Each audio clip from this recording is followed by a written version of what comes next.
shall we? Hi. Hello, it's Tim, And Richard. and this is the next episode of Armchair Quarterbacks, now solidly into non-football season, which makes me very sad. We've now been through the combines and early... Draft is coming up. Yeah, so this will be interesting. We'll have things to start talking about again. I just had a thought for our AI portion of our discussion. We should take all of the transcripts from all of the episodes that we've done and have AI go through and figure out what all the bets that we've made, and then go figure out Our level of accuracy. Yeah, see how that's gone. I'd be for really curious about that at this point, and I ain't gonna track it down. So No. we should definitely do that. So we're making a couple of changes. I don't know if you'll be able to tell in the quality of this, but two changes. We are recording on a different device now, and we've got these fancy little microphones. So hopefully the audio's better. Hopefully the picture's better. We'll see in post-production. The other big change that we're making is these have tended to be really long, and we're going to try to cut them by 2/3. So we're gonna aim for like a 30, no more than 45 minute for sure episode here. So that's the goal. We're gonna try to tighten this up a bit. Today, as always, we're gonna start with a brief discussion of the best use of AI for us over the last period. It's been more than a week since we've done this, so I won't say the last week. And then I think we ought to talk about adversity. Okay. Anybody that starts or leads a company is going to face adversity. And, I think we have some relevant, practical, and real-time, real-world examples right now. So that's the plan. Okie dokie. All right. So I'll go ahead and kick off with best use of AI. For me over the last couple of weeks. So I was at a conference called Endless Customers, put on by one of our partners, Impact Plus. Thank you very much, Impact Plus. It was a great conference, and it was good to be a sponsor of said conference. Looking forward to the next one, October 4th, somewhere on the East Coast. Hartford, maybe? Connecticut? Somewhere around there, but it's a fantastic business methodology, sales methodology approach. It's based on a book, a couple of books now by an author named Marcus Sheridan. He's the guy that wrote They Ask, You Answer, and now Endless Customers. It's phenomenal. They're both great books. It's sort of a great framework for going to market, focused on marketing and having marketing carry the overall sales pipeline much further into the sales side of the pipeline than you would normally think about it. So if you want to know more about that, Impact Plus is the name of our partner, Marcus Sheridan, and those two books. One of the premises of They Ask, You Answer, and Endless Customers is be utterly transparent in what you put out into the world as a business. So say what others won't say, do what others won't do, expose everything, and do that publicly. And one of those things is expose pricing. And one of the things I've been historically have been very uncomfortable with is just putting our pricing up on the web for our integrations solutions. And the reason for that is we are not the low-cost provider. We don't want to be the low-cost provider. We are the provider that delivers the most value. That's how we want to position ourselves. It's how we think about ourselves as a company. But if you just stack our price against many of our competitors, you're going to see that we're more expensive than many and we're less expensive than some. But in order to understand our pricing, while the pricing is very simple, you need to understand the value that we deliver for that price to understand the overall value and how it makes sense. I'll give you a good example. About 50% of integration projects fail. We were established in 2013, and in that time, we failed at only four integrations. 50% of our customers have failed at an integration. They bring it to us, we get it right. There is real value in that doesn't come through in just putting a price on a website. You would never understand that unless you're very careful about how you position that. But I am now convinced that not only giving sort of directional pricing, but also giving specific pricing, and I mean by that a quote calculator that someone can publicly use on our website, is a good idea. And we're going to put this thing together. We're going to run it for a couple of months. We're going to see how that goes. And then we'll make a decision on whether we want to continue to do that. But it is definitely the theory that we should do that. And I understand why. So we're going to give it a run. The use of AI is, I am not technical, but I was able to vibe code a calculator for our integration projects, also for onboarding, and also for training. I was able to put together a multi-step quote tool that we're going to polish up and put up on the website. But I did that on the airplane on the way home from this conference. And, I didn't have to pay a dev. It didn't take months. It's going to be a pilot, so it doesn't have to be, the most amazing thing that's ever been developed. It's a great use of AI. I mean, it was fantastic. It took, I don't know, I probably have 4 hours into it now. It's a pretty good product. I'm going to have the output put into, I think, probably HTML and JSON, hand it off to the marketing team to integrate into the website, and that'll be that. So, best use of AI is just to rapid prototype this this quote tool that still makes me terribly nervous, but now we have one. Excellent. Yeah, we'll see what happens.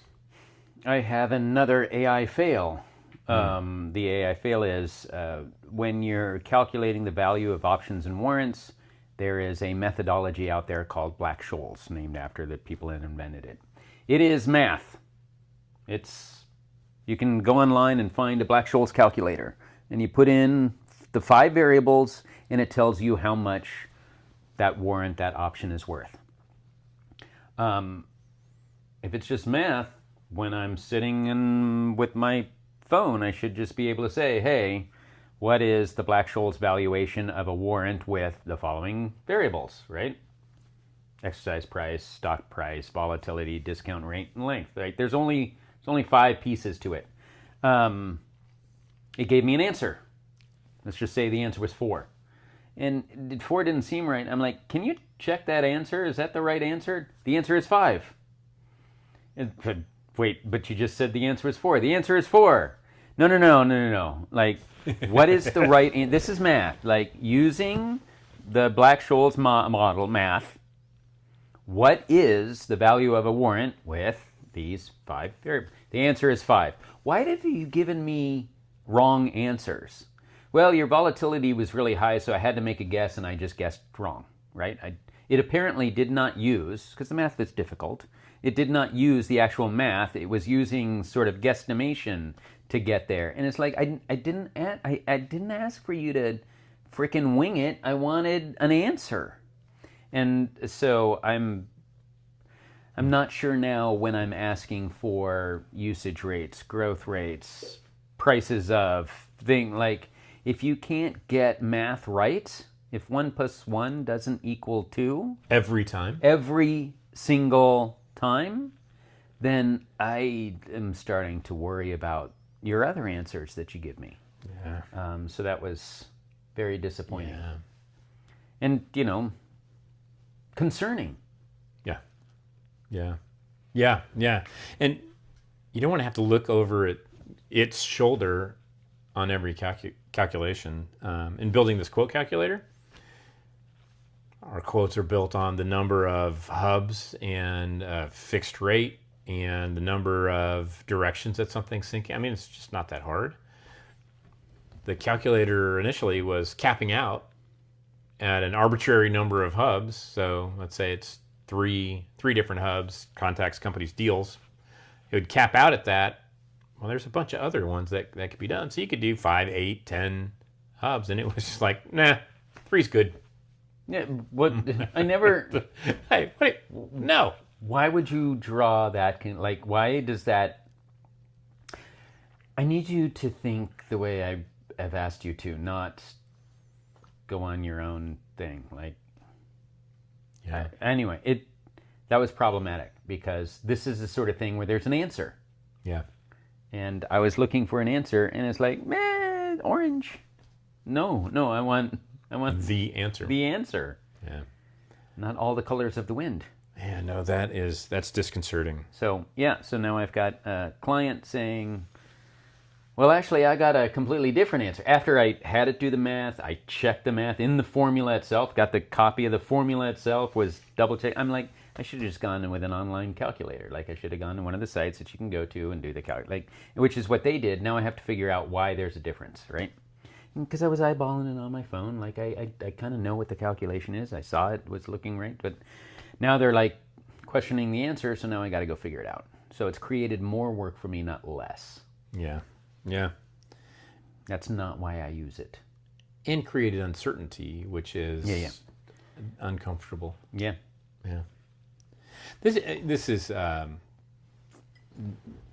probably not a terrible segue into the topic today, which is what happened. How do you respond to adversity in your business? And I'll throw out an example. You lose a key employee. That can set any business back, right? When Apple lost Steve Jobs, it was a big deal. When Apple lost Johnny Ive, it's a big deal. What's an appropriate and constructive way to respond to that, any adversity, that just being one example? Yeah.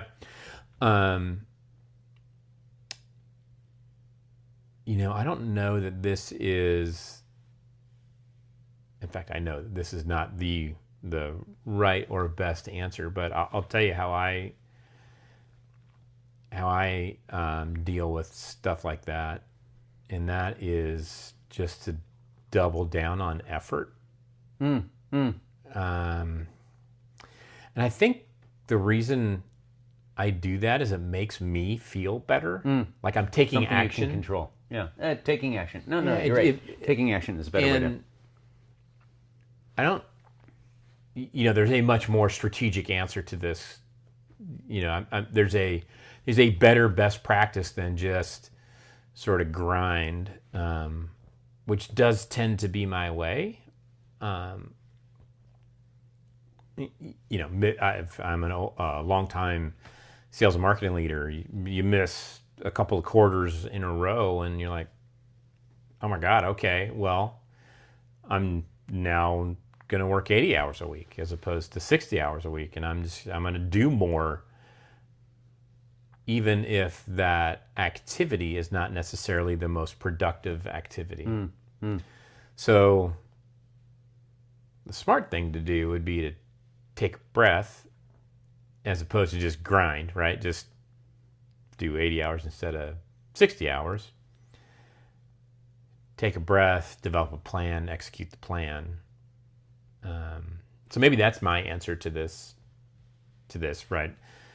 Experience adversity, understand it well and deeply before acting, develop a plan, and then execute the plan and measure progress against that plan.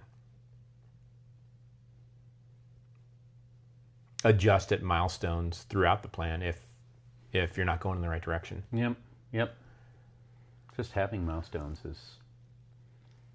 beats a lot of people in the game. Yeah. I'm with you on the, well, at least from over here in the cheap seats. My IQ never broke the bank. I had to compete with hard work. Yeah, same. There was very few people on this planet I can outthink. There's a bunch of people on this planet I can outwork. Right.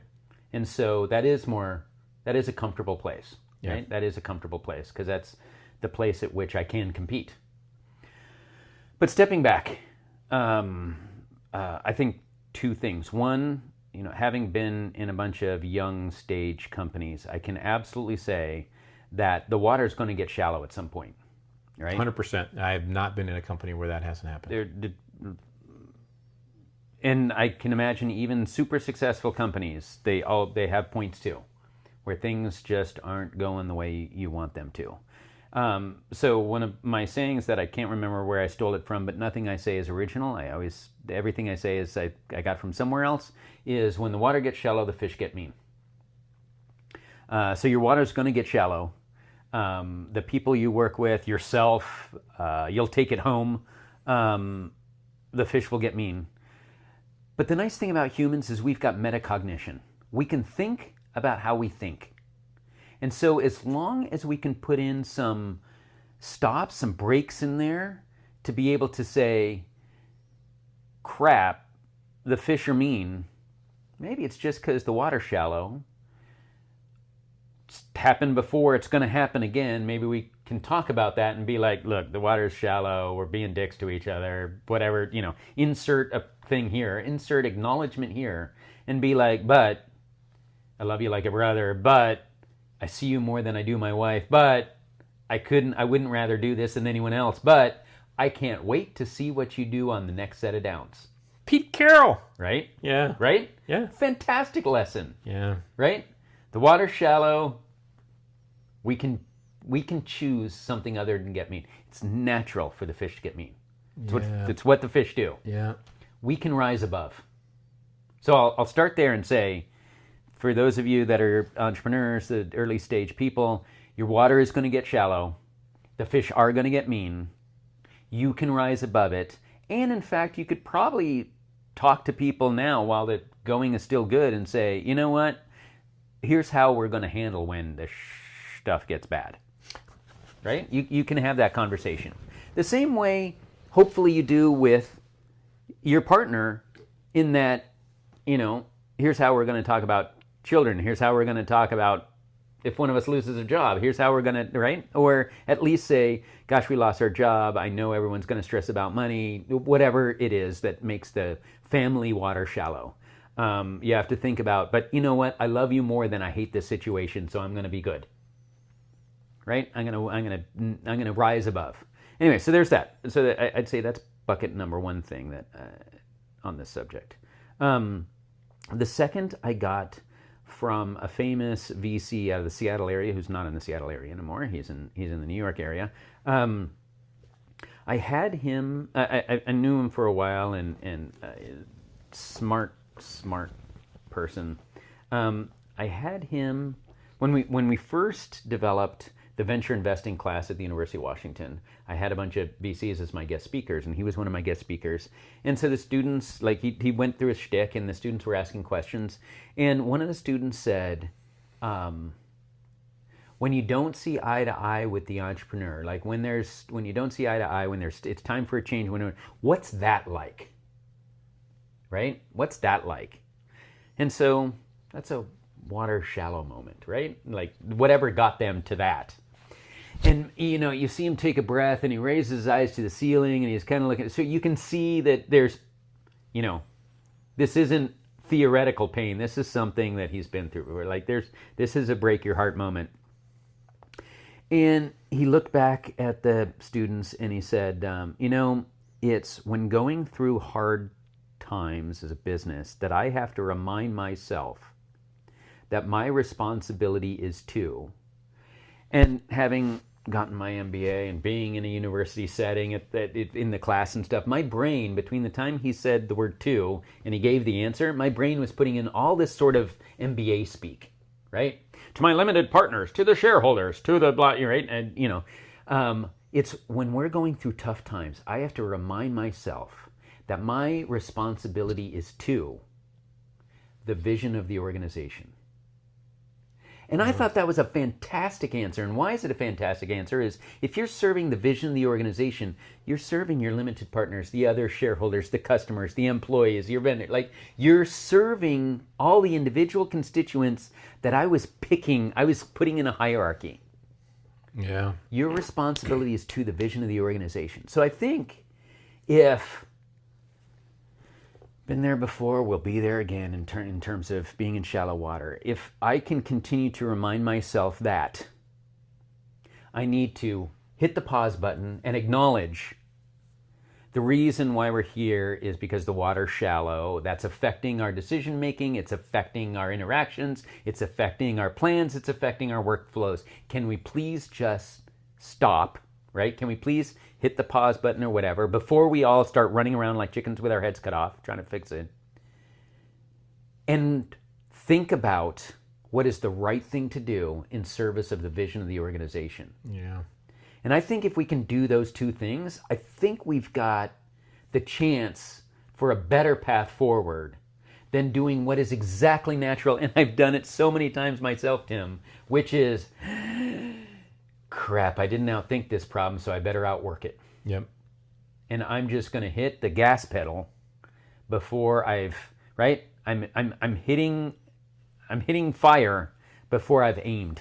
Yeah. Right? I'll just shoot. It's going to hit something. We'll get out of here. Look at me shooting, right? Maybe ready aim before fire, just a little bit. And it's hard. It's hard to do because you're panicking. Yeah. Anyway, just a thought. A related thought that I've had in a conversation that a series of conversations I've been having with my wife Jackie recently is about grit, stick-to-itiveness, having the belief in yourself, in your organization, in your team, in the vision of the company that you can get through tough times. Doesn't mean that's always the right answer, right? Sometimes folding is the right answer. I mean, it just is. But I do see people give up earlier than they necessarily have to, and I see that more with younger people than old people.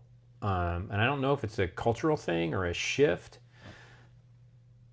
And I only say that to say that grit, learning that you can work through hard things and get through hard things, is a really, really important life lesson.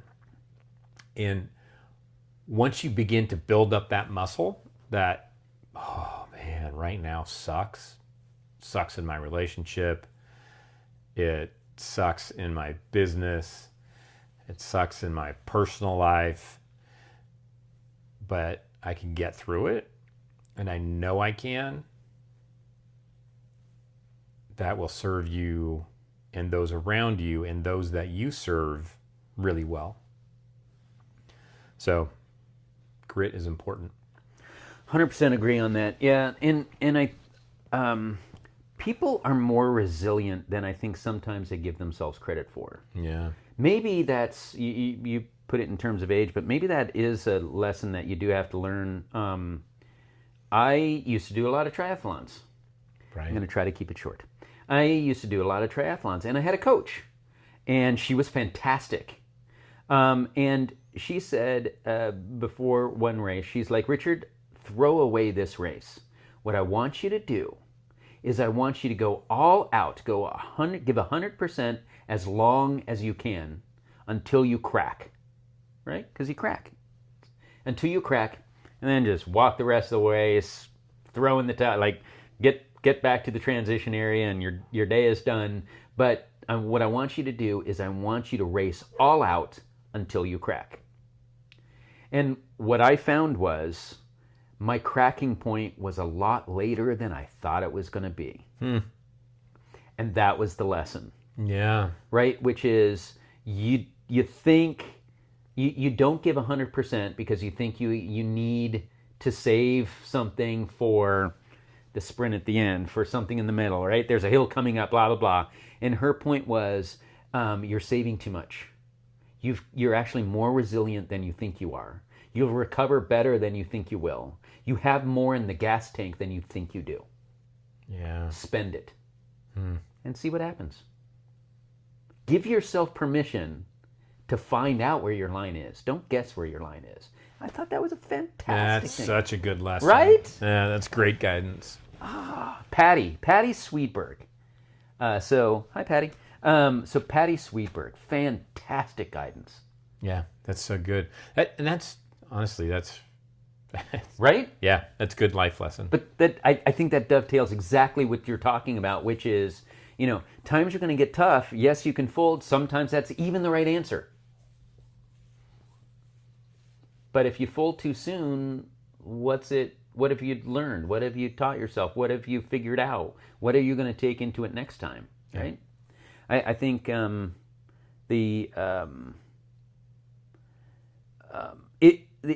other side of it, not really a corollary, but the other side of it is I prefer to do things.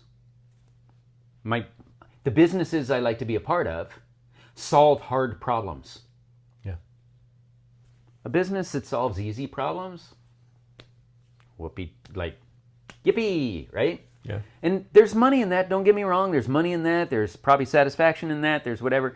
But I like businesses that solve hard problems, which means by definition, the probability of us going through a harder time than someone solving an easy problem is higher. If you as a human, if you as an individual, for someone working for a business, starting your own business, if you've chosen an easy path that doesn't involve a lot of hurdles, you don't have to jump very high. But isn't it more satisfying to have your work matter more because what it did jumped higher? So by definition, if you're doing something that matters more, it matters more because it's hard. Yeah. So stick to it, do it, have that grit, force your way through. And yeah, you might end up bloody on the other side and knocked out on the ground. Hopefully you still got your teeth. But at least you tried, and you tried to do something that mattered. Yeah. I don't know, people have such tremendous capacity. People will move mountains because of what they believe they can do. Yeah. Just believe in yourself, and I bet you anything, your cracking point is a lot farther than you think it is. Yeah, I agree. That's a great lesson. Great coaching moment. Thank you, Patty. Thank you, Patty. And thank you for sticking with us. We will see you next time on Armchair Quarterbacks. If you enjoyed this, if you got anything out of it, please share this with your network. And we will see you next time. Bye.